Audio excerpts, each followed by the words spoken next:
Jadi Mbah Macan Putih mohon izin putu-putunipun sowan.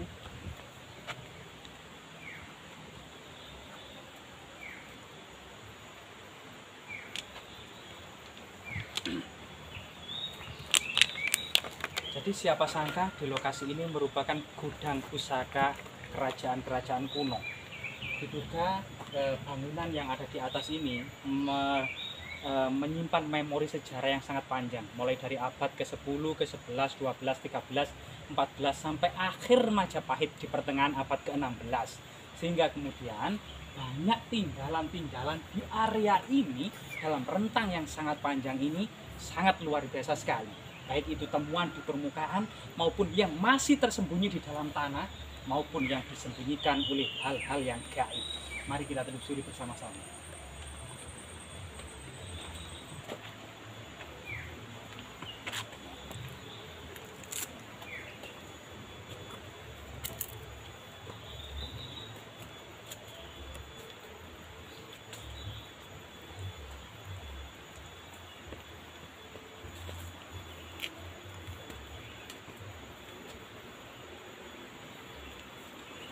Pada masa kerajaan-kerajaan kuno, gua selain sebagai tujuan meditasi, mencari inspirasi, bagaimana kemudian cerita sang nabi, itu juga mendapatkan wahyu pertama di Gua Hiro.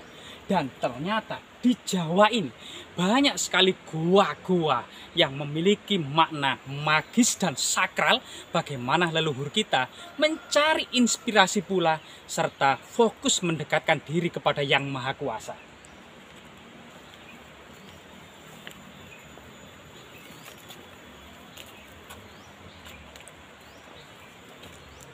Rahayu, rahayu, rahayu.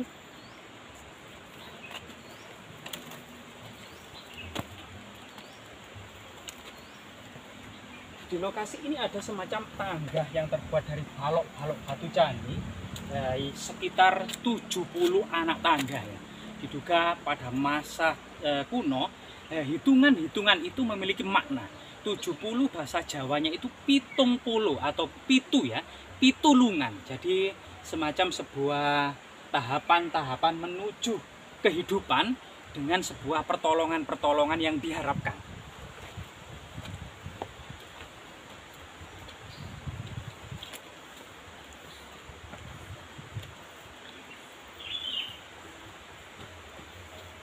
Jawa ini memang pernah memiliki sebuah arsitektur bangunan dengan menggunakan bahan batu andesit berupa balok-balok batu candi. Arsitektur abad ke-8 dan ke-9 seperti Borobudur, Prambanan, Pelawasan, Sewu ya, itu demikian indah dan demikian megah yang terbuat dari balok-balok batu andesit yang sangat keras. Namun entah sebab apa, mulai abad ke-17, 18, 19 hingga saat ini, rekonstruksi arsitektur bangunan yang ada di Jawa lagi sudah tidak menggunakan bangunan balok-balok batu candi atau balok-balok batu andesit.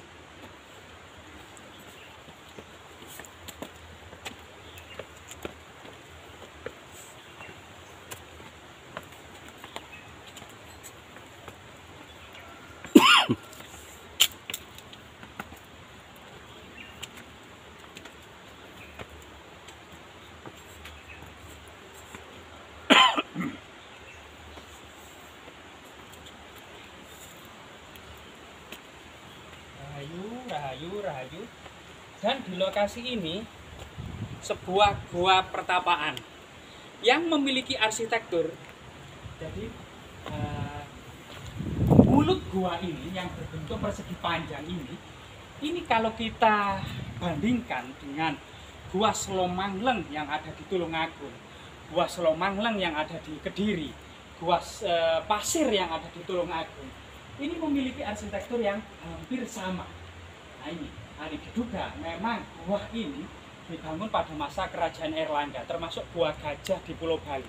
Jadi pada masa kerajaan Airlangga, terutama antara tahun 1019 ya, 1019 sampai 1042 Masehi, ini Airlangga ini telah kemudian mengawali arsitektur pertapaan berupa gua-gua ya. yang kemudian arsitektur seperti ini, budaya gua pertapaan ini kemudian berkembang pula di Pulau Bali, semacam gua gajah.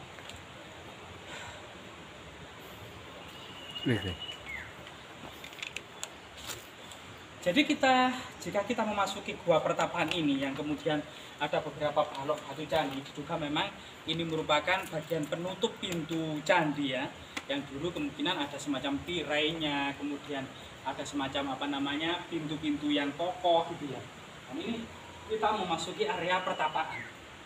Area pertapaan yang sangat-sangat luas sekali dan sangat megah, namun agak gelap gitu ya.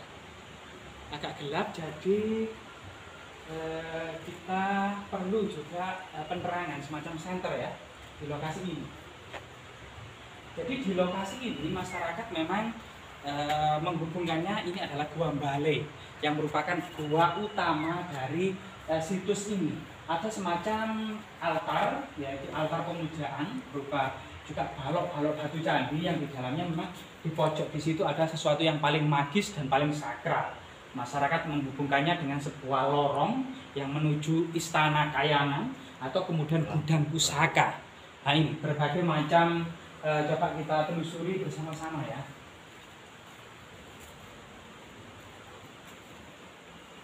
Nah, di lokasi ini ada semacam balok batu candi yang berwarna putih, entah ini tujuannya untuk prasasti atau yang lainnya gitu ya.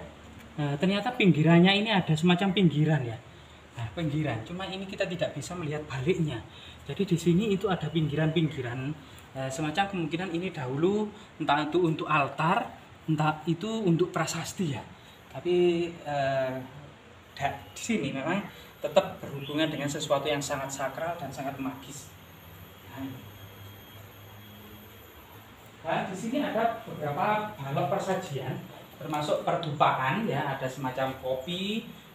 Terus kemudian lampu minyak dan perdupaan, dan menghadap sesuatu yang disakralkan oleh masyarakat setempat.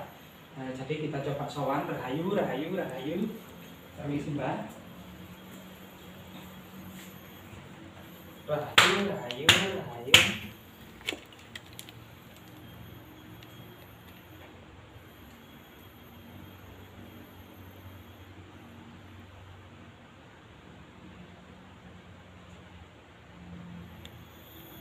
Jadi ini area termagis dari situs ini. Ada juga semacam jala duara atau pancuran air ya. Jadi ini jala duara ya. Dan mbak, permisi mbak. Nah ini akan bisa dilihat, ini adalah pancuran air atau semacam talang terbuat dari batu. Diduga di lokasi ini selain gua pertapaan, asrama Kadewa Guruan, altar-altar pemujaan gitu ya, juga ada semacam pemandian kuno yang sampai saat ini belum ditemukan. Nah ini lubangnya akan terlihat kalau dari atas ya. Nah ini, lubangnya ini ada apa? Pusaka kayaknya. Loh, kita menemukan pusaka di dalam sini ya. Kita letakkan kembali ya. Kemungkinan itu semacam keris ya, kuno ya. Dan di sini adalah area paling sakral, terdiri dari sebuah balok-balok batu candi yang sangat mirip dengan pertapaan di lereng Gunung Penanggungan ya, semacam gua Buyung gitu ya. Nah ini luar biasa sekali, dan di dalam itu semacam ada ceruk atau relung ya, relung pertapaan yang sangat magis ya, yang sangat sakral. Nah jadi bentuknya seperti ini ya. Ini balok-balok batu candi ya, balok-balok batu candi yang dari segi pahatan-pahatannya juga sangat kuno ya, mengingatkan pada bangunan kuno ya, abad ke. Nah, di sini juga ada beberapa batu berlubang. Jadi seperti ini ada batu berlubang. Kemungkinan ini untuk menancapkan payung atau untuk menancapkan tombak pada masa kuno ya ini. Jadi ini tempat untuk menancapkan pusaka pada masa kuno. Jadi tidak salah memang ada sebagian masyarakat mengatakan di sini memang ada gudang pusaka, tapi memang tertutup oleh energi gaib yang menyembunyikannya ya.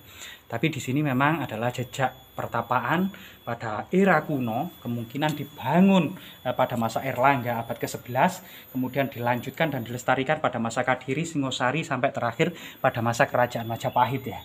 Nah ini gua-guanya memang memiliki ceruk pertapaan. Jika kita melihat ke relung yang lainnya ya, selain ke relung utama ini di sebelah sini, ini juga ada beberapa relung utama, relung yang lainnya. Ini juga ada semacam celowokan. Nah, ini semacam juga ada, ini ada kendi ya, dan ada struktur balok-balok batu candi. Nah ini kemungkinan memang ini juga untuk bertapa atau bermeditasi, duduk bersila pada masanya ya. Dan ini adalah kita berada di gua.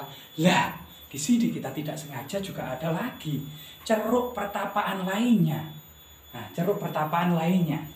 Nah, disinilah. Pada masa tradisi kuno Hindu-Buddha, pertapaan ini memang tempat seorang maharsi, mahapertapa atau mahayogi ya, sedang bermeditasi termasuk membimbing para murid-muridnya. Nah, di sini sehingga gua ini selain kemudian untuk gua pertapaan diduga juga untuk sebagai asrama kadewa guruan, sangat nampak sekali ya di sini. Nah, ini luar biasa sekali. Jadi ini salah satu kemudian kazana kuno Hindu-Buddha tentang sebuah gua pertapaan. Gua ini terletak namanya Gua Gembyang. Ini kemungkinan cerita tradisi masyarakat menamakan Gua Gembyang, terletak di Dusun Kandangan. Kandangan sendiri ini masih mengingatkan kita pada para pejabat tinggi agama Buddha. Di mana kemudian jika agama Hindu Siwa di bawah pejabat tinggi Dharmadaksa Kasaiwan yang dibantu oleh Sapta Upapati, 7 samget. Samget itu artinya pamegat. Pamegat itu artinya putus ilmunya, atau disebut juga samget itu saat ini gelarnya adalah doktoral atau S3.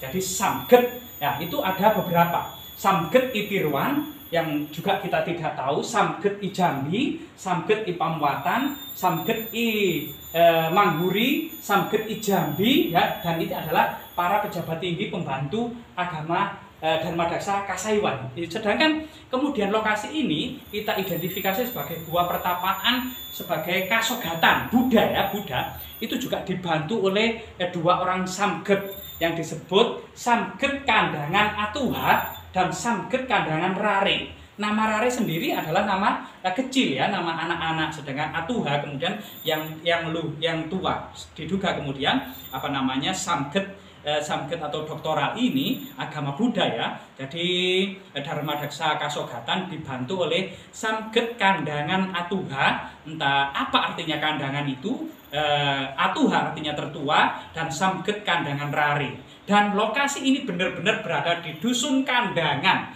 yang sangat erat dengan kaitannya nama Samget Kandangan ya, Atuha dan Rare.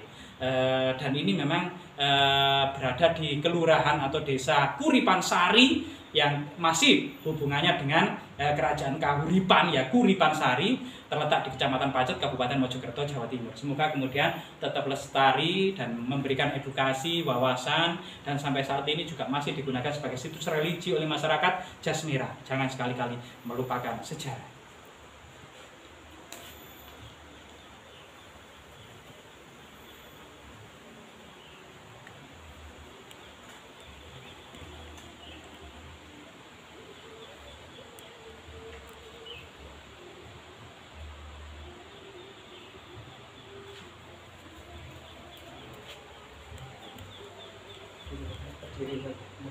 Kecil.